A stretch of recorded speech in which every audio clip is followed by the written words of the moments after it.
श्रीमद् देवी भागवत महापुराण अमृतमयी कथा। श्री वेद व्यास जी जो भगवान के कला अवतार हैं,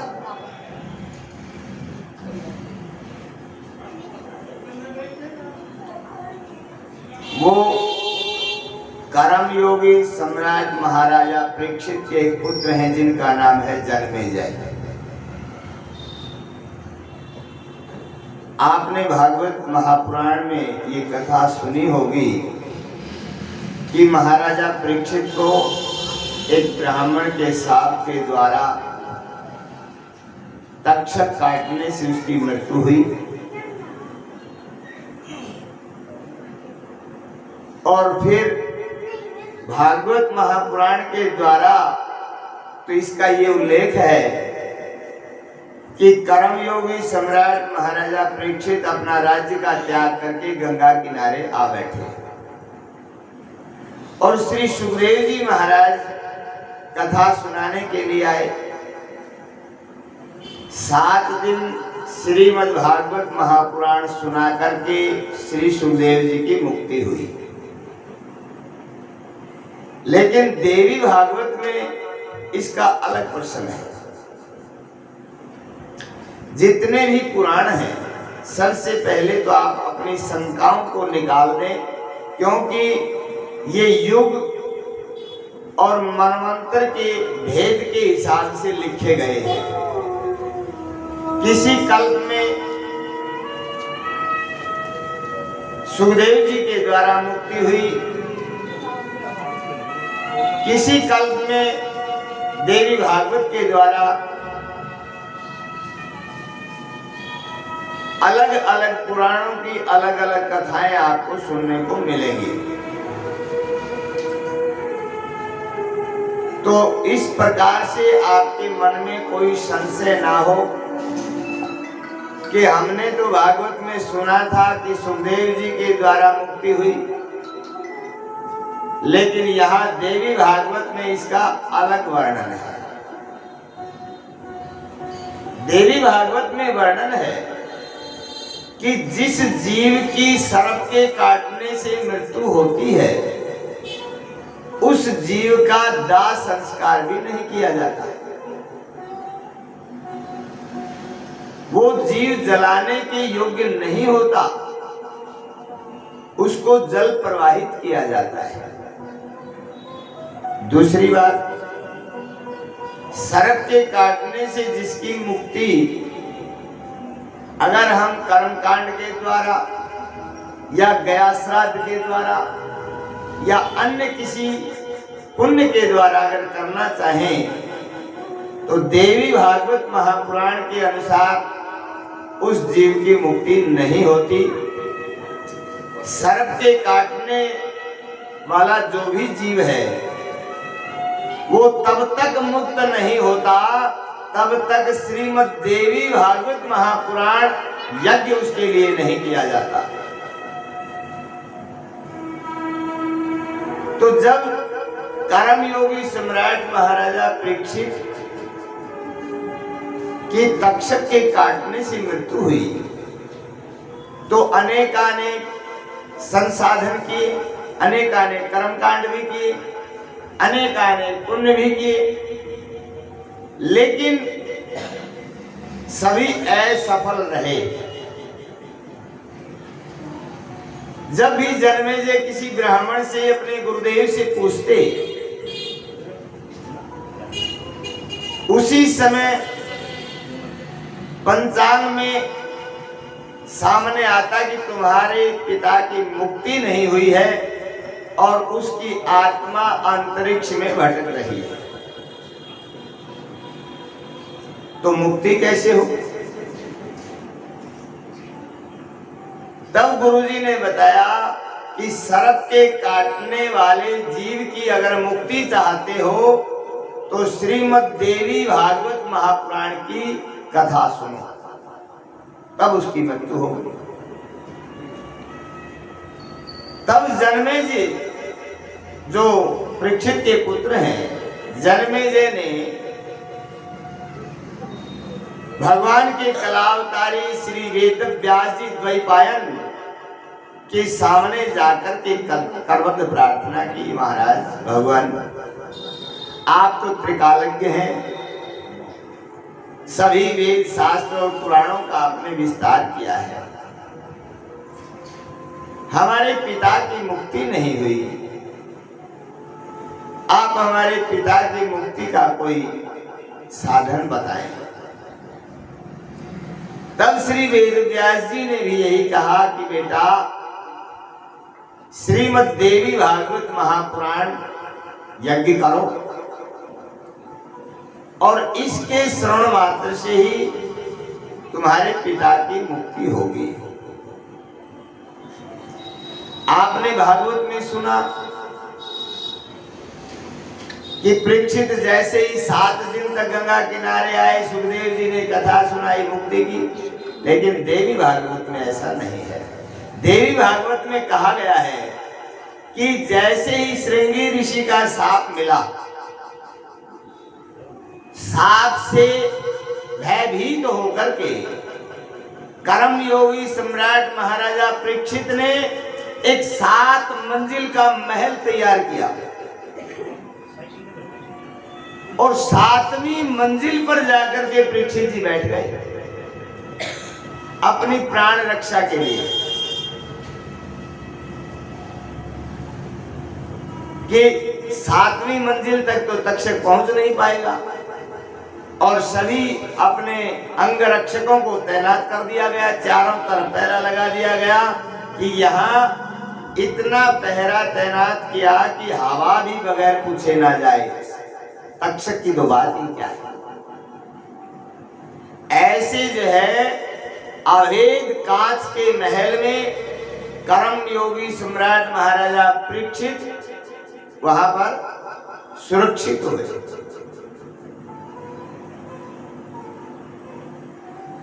श्री वेद व्यास जी ने कहा बेटा ये जो आदि शक्ति है पराम्बा जगदम्बा मां भवानी, इसकी इच्छा के बगैर संसार में कोई कार्य नहीं होता। इसके बारे में एक प्रसंग सुनाया कि एक बार आदि गुरु शंकराचार्य जी भगवान शिव को अपना इष्ट मानते थे, लेकिन देवी को नहीं मानते थे। हर जगह शिव की प्रतिष्ठा, शिव का पूजन, शिव का रुद्राभिषेक, शिवालय जगह जगह स्थापित करना,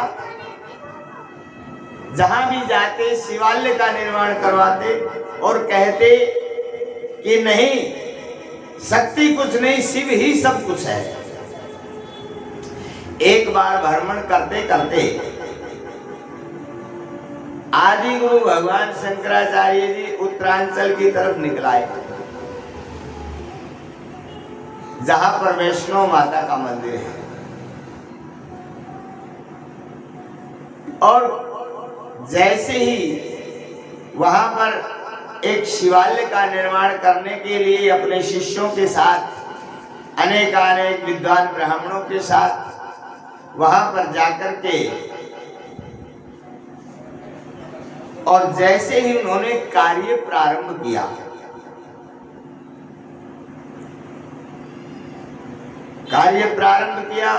भगवान शिव की पूजा हुई, रात्रि में सो गए। गंगा के किनारे के ऊपर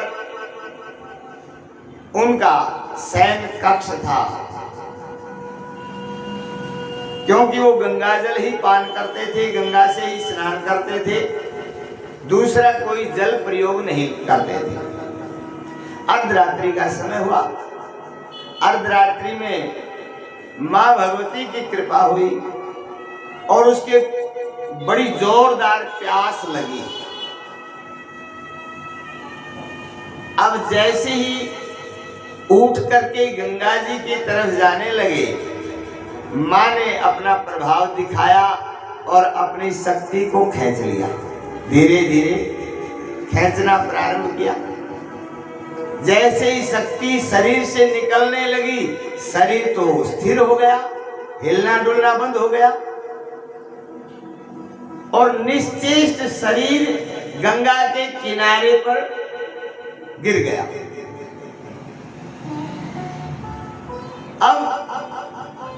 अब आदि गुरु शंकराचार्य जी हाथ आगे बढ़ाए तो हाथ उठे नहीं, कमंडल उठाए तो कमंडल की तरफ जो है न इशारा कर सकते हैं, न कोई शरीर का कोई भी अंग या प्रत्यंग कोई काम नहीं करता। शंकराचार्य ने सोचा ये कैसे हुआ।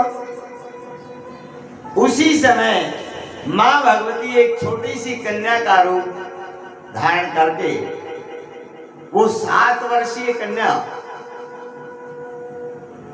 अपने श्रृंगार से अलंकृत होकर के और गंगा के किनारे आई, और जहां बाबा पड़े हुए थे वहीं से हाथ में एक कमंडल है, गंगा जल भर करके और मुस्कुराते हुए बाबा जी की तरफ देखा, और जैसे ही चलने लगी तो बाबा ने आवाज लगाई, बेटी मुझे पानी पिला दो, प्यास लगी। हालांकि शक्ति बोलने की भी नहीं थी, लेकिन मां ने अपनी लीला करनी थी, तो बोलने की शक्ति देकर के जिह्वा में वास किया, और बाबा ने ऐसा कहा। तो मां भगवती जगदम्बा पराम्बा हंसने लगी, खिलखिला करके हंसने लगी, वाह वाह वाह, इतने मोटे ताजा हो, गंगा किनारे पर बैठे हो, पड़े हो, क्या गंगा बह रही है आपके पास में, आप जल नहीं पी सकते? इतना मोटा ताजा शरीर है आपका, क्या गंगा जल भी नहीं पी सकते आप? बाबा ने कहा, बेटा क्या करूं, पता नहीं मेरे शरीर की शक्ति निकल गई है, अब मैं हिलडुल नहीं सकता।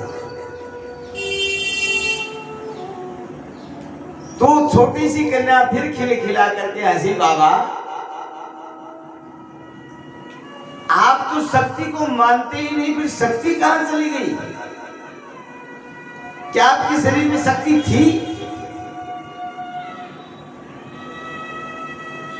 जैसे ही उस छोटी सी कन्या ने आपस में वार्तालाप प्रारंभ किया, बाबा आप तो शक्ति को मानते ही नहीं हो, फिर शक्ति कहां चली गई आपकी?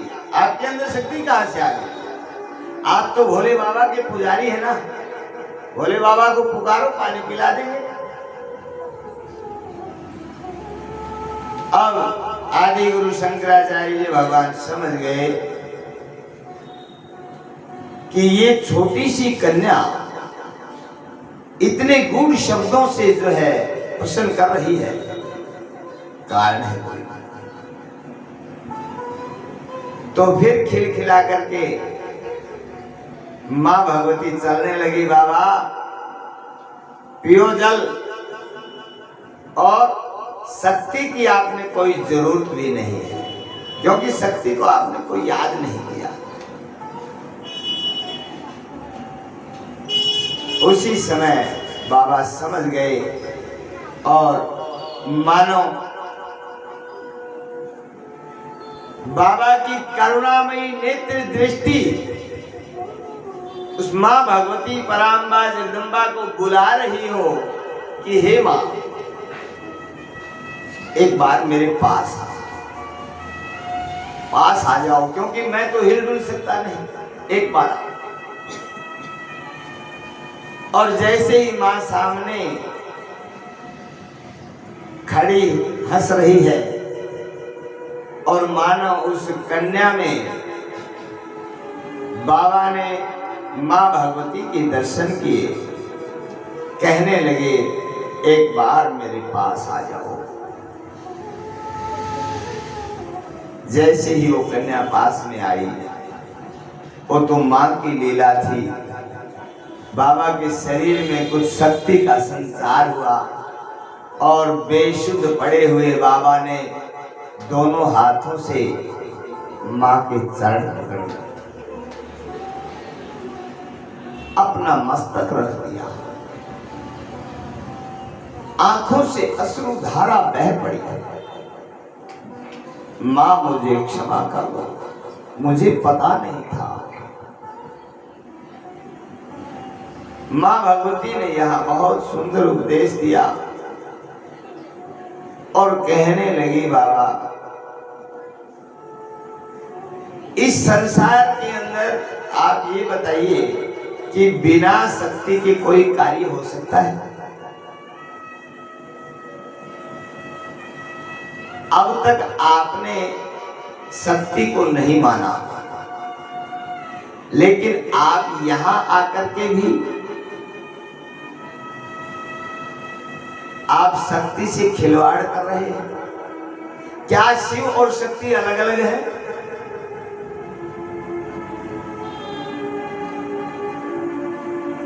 मां भगवती ने कहा, भवानी शंकरौ वंदे श्रद्धा विश्वास रूपिणौ जाभ्याम बिना न पश्यन्ति सिद्धा स्वान्तस्थमीश्वरम।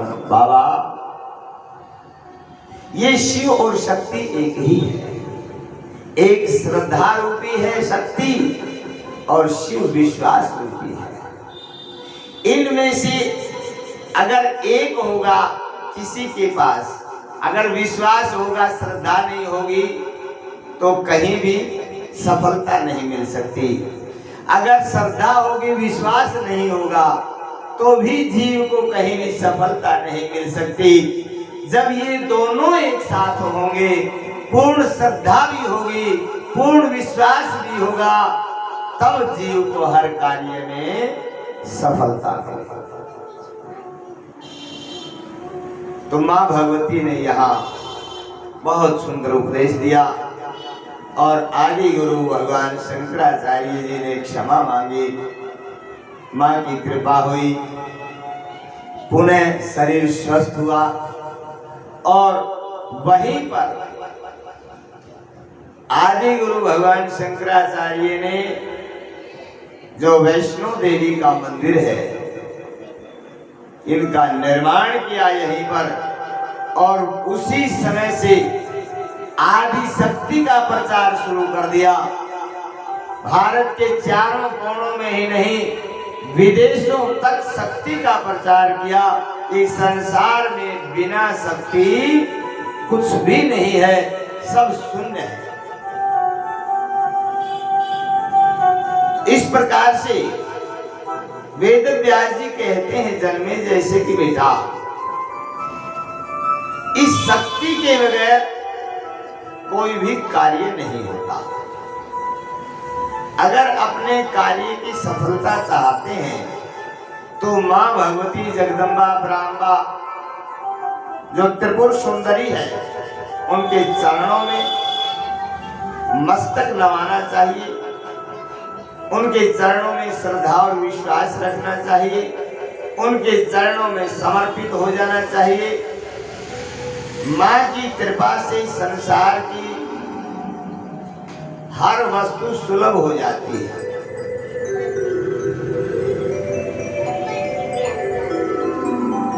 श्रीमद् देवी भागवत महापुराण इसके सुनने के बाद सभी वेद पुराणों का फल प्राप्त होता है और जब तक देवी भागवत महापुराण जब तक कोई जीव नहीं सुनता बाकी पुराणों का भी फल नहीं मिलता। ये वेद व्यास जी ने बताया और कहने लगे बेटा बाकी जितने भी पुराण हैं उन पुराणों की अपनी अपनी महिमा है। कोई भुक्ति देने वाला है तो कोई मुक्ति देने वाला है, लेकिन ये एक ऐसा पुराण है जो भुक्ति भी देता है, मुक्ति भी देता है और शक्ति भी देता है।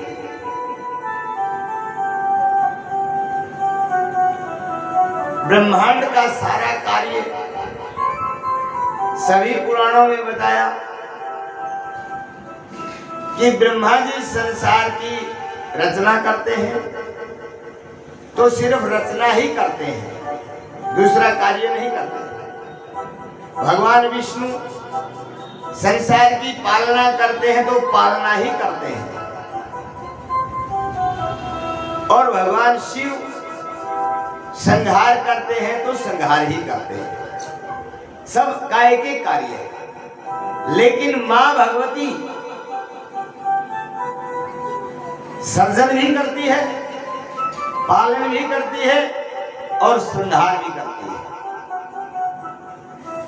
तीनों ब्रह्मा विष्णु और शिव के अंदर आदि शक्ति मां भगवती परांबा जगदम्बा की ही शक्ति है, जिस शक्ति से वो अपना अपना कार्य कर रहे हैं। इसको थोड़ा और सरल ढंग से अगर हम समझाएं तो मातृशक्ति बैठी है यहाँ।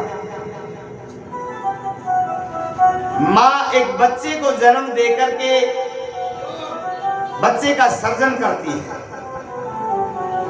और फिर दूध पिला करके उसकी पालना करती है और फिर अच्छे संस्कार डाल करके उसके दुर्गुणों का, उसके पापों का, उनकी बुराइयों का संहार कर देती है। ये है एक माँ।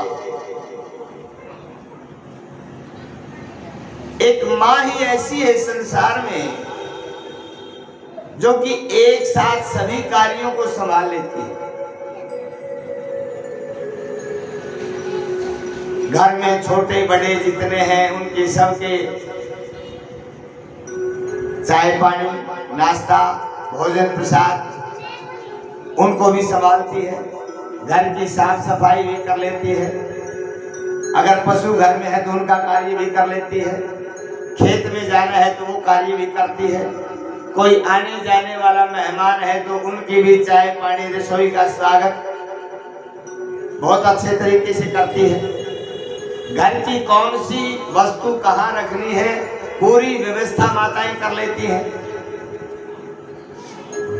कब कौन सा कार्य करना है ये माताएं करती हैं। और इतना कार्य करने के बाद भी माताएं कथा में भी आ जाती हैं, कथा भी सुनती हैं। इन्हीं के बीच से समय निकाल करके मंदिर भी चली जाती हैं, मंदिर में भी पूजा करके आती हैं। और इसी कार्य में भी अगर आस पड़ोस में कोई उत्सव हो विवाह शादी का उसमें भी चली जाती है। तो जितना कार्य माताएं संभालती हैं इस संसार में इतना कार्य और कोई नहीं संभाल सकता। पुरुष है, पुरुष धन कमा करके लाता है तो धन कमाएगा। घर में आने के बाद तो बस पानी भी वही चाहिए, चाय भी वही चाहिए। लेकिन माताएं तो सबसे पहले उठती हैं, पूरे कार्य के दिन भर का जितना भी कार्य होता है सबकी व्यवस्था बनाती हैं और सबके बाद में सोती हैं।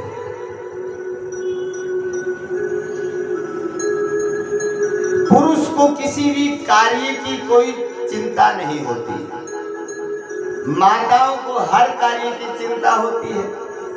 कौन सा कार्य कब करना है, कौन सी माँ की धोख कब मरवानी है, किस देवता के मंदिर में कब जाना है, किसकी पूजा कब करवानी है, किसका जो है जितनी भी परंपराएं हमारी हैं जो आदिकाल से चली आ रही है ये सारी परंपराएं माता ही तो करती हैं। तो व्यास जी कहते हैं बेटा ये शक्ति स्वरूपा है, इसीलिए इनमें ताकत है, इनमें सामर्थ्य है, इनमें सहन शक्ति है। ये दूसरे की गाली गलौज सुन करके भी, अपशब्द सुन करके भी, भूखी रह करके भी, प्यासी रह करके भी, निरादर पा करके भी ये अपने घर परिवार को व्यवस्थित रखती है और व्यवस्था बना के रखती है। ऐसी माताओं को बार बार नमन करना चाहिए, उनको प्रणाम करना चाहिए। व्यास जी कहते हैं बेटा ये आदि शक्ति का स्वरूप है माताएं। जिस घर में माताओं का अपमान होता होगा, माताओं को गाली गलौज दिया जाता होगा, माताओं को अपशब्द बोला जाता होगा, उस घर को उजड़ते देर नहीं लगती भाई। उसका भगवान भी साथी नहीं होता। अगर घर में सुख शांति और समृद्धि चाहते हो, उत्तरोत्तर पुत्र पौत्र धन लक्ष्मी सुख शांति जीव आदि की वृद्धि चाहते हो, घर में उत्तरोत्तर मंगलकारी चाहते हो, तो घर में माताओं का सम्मान करो। ये पूजा के योग्य है। संसार में जितनी कड़वी घूंट माताएं पी सकती हैं और उस कड़वी घूंट को पी करके भी किसी को उफ तक नहीं होने देती, पता नहीं लगने देती कि मेरे साथ कैसा व्यवहार हो रहा है, चाहे वो किसी भी प्रकार से अपने मौन मंत्र से अपने जीवन को यापन करते हैं। और माताओं की मर्यादा, पुरुष चाहे कहीं भी चला जाए लेकिन शाम को अपने घर आने की कोशिश करता है, वो घर को नहीं छोड़ सकता। लेकिन माताएं तो इतना बड़ा त्याग करके आती हैं कि माता पिता किसी भी अनजान अनभिज्ञ, चाहे वो कबाड़ी हो, शराबी हो, वैष्णवी हो, चाहे निर्धन हो, चाहे धनी हो, चाहे कैसा भी हो, काला हो गोरा हो, किसी भी स्वभाव का हो, माता पिता जिसके साथ उसका कन्यादान करके उसको सौंपते हैं, माताएं आजीवन मौन रह करके उसके साथ अपना जीवन यापन करती हैं और कभी भी अपने माता पिता से कोई शिकायत तक नहीं करती, उफ तक नहीं करती। अपना भाग्य मान करके कि चलो मेरे भाग्य में परमात्मा ने जो दिया है उसी में संतुष्ट होकर के अपना जीवन यापन करते हैं। तो श्री वेदव्यास जी कहते हैं, बेटा ये माताएं आदि शक्ति का ही स्वरूप है, इसलिए आप आदि शक्ति की शरण में आ जाइए। श्री वेदव्यास जी कहने लगे कि श्रीमद् देवी भागवत महापुराण की संरचना कैसे हुई और कब से हुई। तो वेदव्यास जी कहने लगे कि जब इस भूलोक के ब्राह्मणों ने कलयुग की कालिमा को मंडराते हुए देखा और जगह जगह विचरण करते थे, देखा जीव स्वार्थी हो रहा है, किसी भी प्रकार की मर्यादा नहीं रही, अपने पराये का कोई आभास नहीं, मुंह में आया सो बोल दिया, न बोलने के ऊपर कोई पाबंदी है, न कोई कर्म अकर्म को कर्म, कोई भी किसी के ऊपर पाबंदी नहीं, स्वच्छंद विचरण करना, मनमानी करना, मर्यादा से अलग होकर के बुजुर्गों का अपमान करना, अपने स्वार्थ के लिए अपनों का ही त्याग कर देना, पैसे को ही प्रधान मानना, पैसा मिल जाए, पैसा अगर मिल गया तो उसके लिए न तो भाई है, न माता पिता है, न परिवार है, न घर है, न रिश्तेदार, पैसे के लिए सबका त्याग कर रहा है। पैसा चाहिए उसे और किसी की कोई जरूरत नहीं, पैसा चाहिए चाहे कितना भी बड़ा झूठ बोलना पड़े, कितना भी बड़ा दुष्कर्म करना पड़े, कितना भी दुराचार पापाचार करना पड़े, कितना भी बड़ा अत्याचार करना पड़े, बस पैसा चाहिए। तो ब्राह्मणों ने सोचा क्या इस पैसे से ही बात बनेगी? ये जीव अगर इस तरह चलता रहा तो नरकगामी होगा और नरक में चला जाएगा। अनेक जीवन इसके नरकों में ही निकलेंगे। इस जीव मात्र को कैसे रोका जाए? इसकी स्थिरता कहां से मिले? तब श्री शौनक जी ने इसका संकल्प लिया कि मैं ब्राह्मण हूं और मैं जीव मात्र के कल्याण के लिए कोई ऐसा उपाय सोचूं जिससे हर जीव का कल्याण हो, हर जीवधारी सुखी हो। शौनक जी का संकल्प सुनकर के अनेक संत ब्राह्मणों के साथ मिल गए और देखते ही देखते एक बहुत बड़ी मंडली तैयार हुई। वेद व्यास जी कहते हैं बेटा 88,000 ऋषियों की एक बहुत मंडली तैयार हुई। अब इतनी बड़ी मंडली को देखा तो शौनक जी ने सोचा मेरे संकल्प में ये सहयोगी हुए हैं तो इनके रहने की व्यवस्था। अब ब्राह्मणों के पास तो धन होता नहीं, उनके पास तो एकमात्र साधन होता है जो भी कुछ कहना, सुनना, रोना, हंसना जो होता है, प्रभु के चरणों में बैठ जाते हैं, माँ के चरणों में बैठ जाते हैं, पुकारते हैं माँ माँ माँ।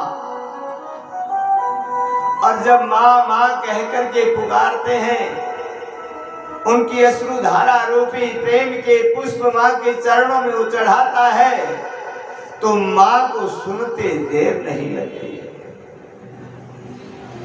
क्यों? क्योंकि माँ का हृदय इतना कोमल होता है। आपने भी देखा होगा रेलवे लाइन के साथ जितने मकान हैं, कितनी गाड़ियां आती हैं, हर 20 मिनट में गाड़ी निकल जाती है, कितनी गड़गड़ाहट होती है। लेकिन जब माँ आराम से सोती है तो कोई व्यवधान नहीं होता। कितने बाजे बजते हैं, चाहे कितना भी शोर शराबा हो, लेकिन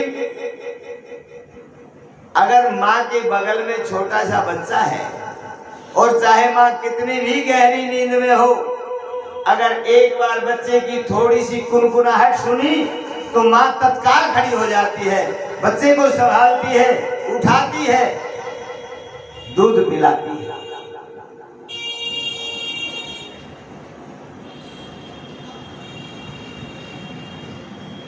तो श्री शौनक जी महाराज ने प्रभु को याद किया। प्रभु प्रकट हुए और ब्रह्मा जी ने कहा शौनक जी आपका अच्छा संकल्प है, जीव मात्र के कल्याण के लिए है, विश्व शांति के लिए है, बहुत सुंदर बात। आपको कुछ नहीं चाहिए, मैं आपकी व्यवस्था में सहयोगी बनूंगा।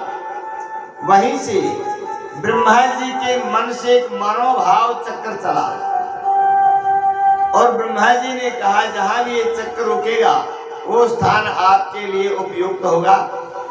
आगे आगे ब्रह्मा जी का मनोभाव चक्र चलता है और पीछे पीछे शौनक आदि 88,000 ऋषियों की मंडली चलती है।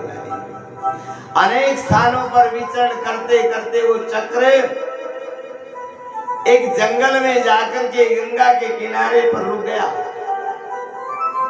तो व्यास जी कहते हैं बेटा जंगल का दूसरा नाम है अरण्य और चक्र को संस्कृत में कहते हैं नेमी। इसलिए जहां पर वो चक्र रुका उसका नाम पड़ा नैमिषारण्य। अब नैमिषारण्य उस जगह का नाम हुआ, लेकिन जहां रमाते हैं संत अपनी धूनी, ब्राह्मण जहां अपने चरणों को रख देते हैं, जहां ब्राह्मणों का पदार्पण होता है वो तीर्थ बन जाता है। वेद व्यास जी कहते हैं बेटा, हजारों तीर्थ मिलकर के भी एक ब्राह्मण का निर्माण नहीं कर सकते, लेकिन एक ब्राह्मण अपने जप से, तप से, साधना से हजारों तीर्थों का निर्माण कर देता है। तो ब्राह्मणों ने वहां पर भजन किया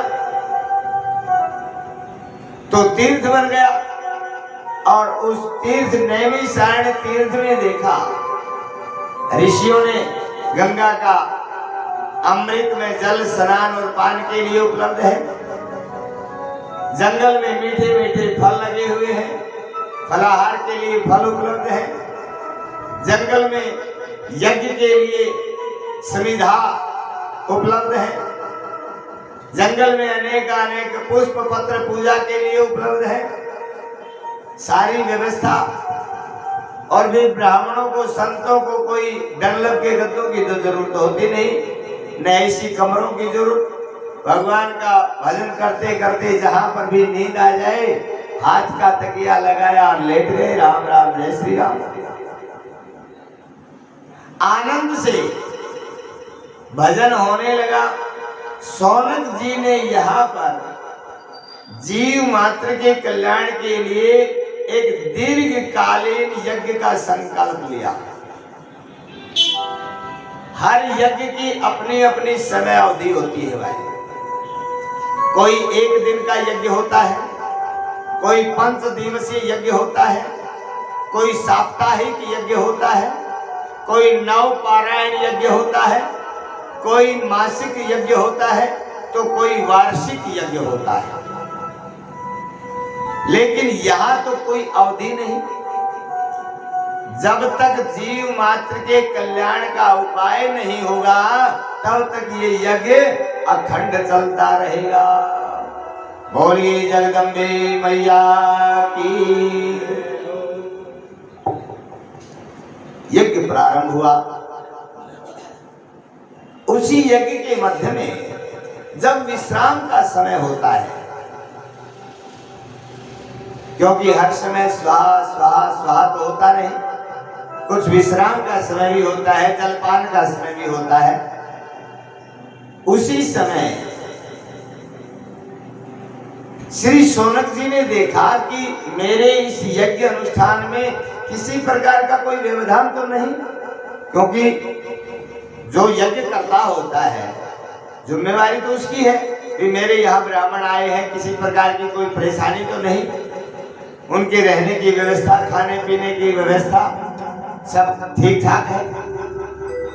शौनक जी ने देखा तो वहां पर तो अनेक धर्मों के संत, अनेक धर्मों को मानने वाले, अनेक पंथों को मानने वाले, सभी अपने अपने धर्मों को बड़ा बताते हैं। अनेक प्रकार के, कोई मौनी है, कोई दूधाधारी है, कोई तपस्वी है, कोई योगी है, तो कोई अग्निहोत्री है। अब सभी अपने अपने टोलियां बना करके अपने अपने यज्ञ की, अपने अपने धर्म की, अपने अपने ग्रंथ की बड़ाई करते हैं। शौनक जी ने सोचा हो सकता है ये अब तो अपने अपने धर्म की चर्चा करते हैं, कल ये कोई विवाद का विषय बन गया तो, क्योंकि साथ रहते हैं, कोई दूर तो जाते नहीं, तो अगर विवाद हो गया तो मेरे यज्ञ में व्यवधान हो जाएगा। ये सोच ही रहे थे। उसी समय श्री वेद व्यास जी के शिष्य रोमहर्षण नाम के श्री सूत जी महाराज वहां पर आ जाते हैं। सूत जी को देखते ही श्री शौनक जी बड़े प्रसन्न हुए कि अब बात बन जाएगी। सभी ने श्री सूत जी को प्रणाम किया, एक आसन लगाया, सूत जी को विराजमान किया। शौनक जी ने करवत प्रार्थना की, सूत जी आप वेद व्यास जी के परम शिष्य हैं, आपको सभी शास्त्र पुराणों का ज्ञान है। वेद व्यास जी ने आपको वेदों को कंठस्थ करवा रखा है, इसलिए हमने संकल्प लिया है जीव मात्र के कल्याण के लिए आप हमारे संकल्प में सहयोगी बने। श्री सूत जी महाराज मुस्कुराते हुए कहने लगे, शौनक जी आपका संकल्प उत्तम है। मैं आपको एक ऐसी अमृतमयी शक्ति स्वरूपा कथा सुनाऊंगा जिस कथा को सुन करके आपका संकल्प सिद्ध होगा और जो भी इस अमृतमयी कथा का आश्रय ले लेगा वो जीव कभी दुखी नहीं होगा। जब ये बात सुनी तो मानो मुर्दे में प्राण आ गए हो। शौनक जी ने हंसते मुस्कुराते हुए सूत जी के चरणों में प्रणाम करते हुए कहा, आप हमें वो अमृतमयी कथा अवश्य सुनाएं। वो कौन सी कथा है, उस कथा का महत्व क्या है, किस प्रकार से सुननी चाहिए, कब सुननी चाहिए, उसका विधान क्या है, ये सारी बातें हमें आप बताएं। हम आपके चरणों में हैं।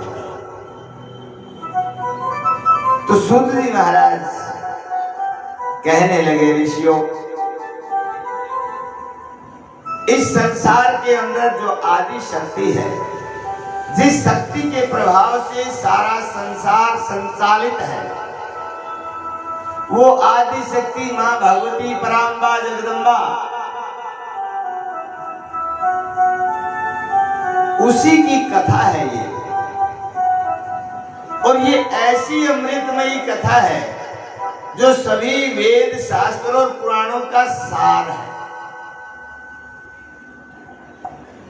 जिस कार्य को न तो वेद कर सकते हैं, न कोई शास्त्र कर सकता है, न कोई पुराण कर सकता है, उस कार्य को श्रीमद् देवी भागवत महापुराण कर सकती है। बोलिए पुराण पुरुषोत्तम भगवान जय हो। आएंगे थोड़ा सा वचन, उसके बाद बहुत सुंदर कथा हमारे महाराज द्वारा, बहुत ही अति सुंदर। कल से अपने जब भी घर से निकले तो पड़ोस वाले घर को बुला के लाकर माताओं